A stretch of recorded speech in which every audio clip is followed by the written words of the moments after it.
So we came here to learn how to install the SSHD service or OpenSSH on Ubuntu. Good on you. Let's learn. If you're watching this on a short form format, I'm going to put this also on a long form so you can see it wider and with more clarity in terms of fonts. But this is how you do it. apt-get install OpenSSH server. Okay, this is the SSHD server. You hit enter.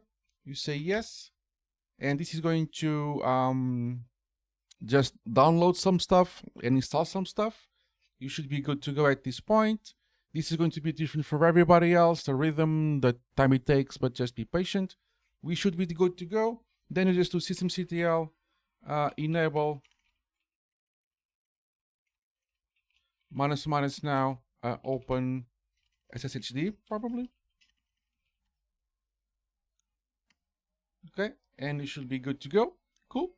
And we can test. Let's just check the IP address of my server. It's 115.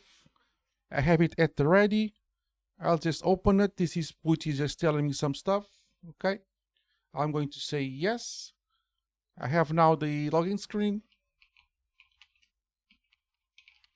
Use a user, and there we go. I have my Ubuntu machine. The font is small, but it's big enough for you guys to confirm that it's working. So just to wrap up, you just do open install SSHD server, and then you just systemctl enable -- now sh.service.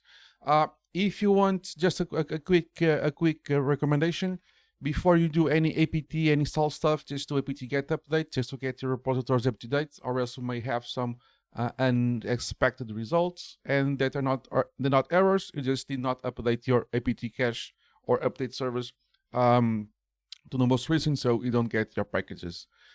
Pretty simple, but needed most of the time so you can have access to your servers or in this case it's the Ubuntu desktop. But if you want to get or need to get some SSH access to your Ubuntu desktop, there you have it. This is how you install the OpenSSH service on Ubuntu.